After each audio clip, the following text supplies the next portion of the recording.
संदीप मेरे साथ मौजूद है। संदीप देखिए, अब यहां पर कारणों की बात होने लगी है और अगर राजकुमार पटेल की बात करें तो वो ये कह रहे हैं कि मंथन बीजेपी को करना चाहिए। क्या वाकई ऐसी स्थिति है? क्योंकि अगर हम बुधनी की बात करें तो मार्जिन बहुत कम रह गया, 1 लाख प्लस से अब वो 14,000 के करीब रह गया है। वहीं अगर विजयपुर की बात करें तो विजयपुर में भी कांग्रेस बड़े मार्जिन से जीती थी, वो मार्जिन कम हुआ, लेकिन यहां पर जीत जो है वो रावत साहब की ही मानी जा रही थी।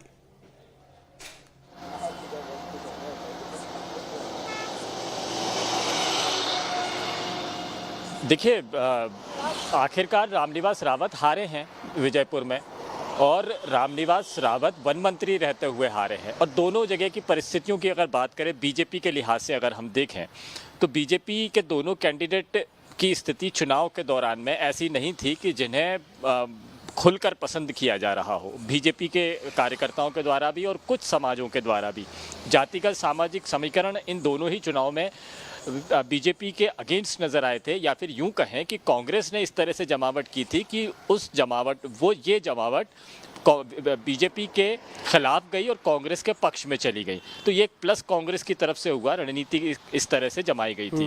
सोशल इंजीनियरिंग, जातिगत समीकरणों को साधना और क्षेत्रीय आधार पर अपनी जमावट को करना, इसमें कांग्रेस कामयाब रही थी।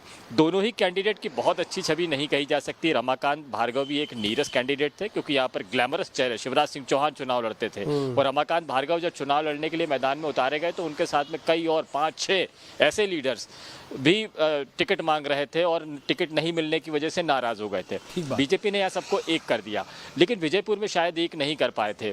दूसरी तरफ जो जमावट की थी, एक आदिवासी कैंडिडेट को विजयपुर में उतार दिया, दूसरी तरफ रावत समाज का आदिवासियों के साथ में विवाद हो गया, जो चुनाव के दौरान में एक बड़ी पॉलिटिकल वजह बन गया। इसको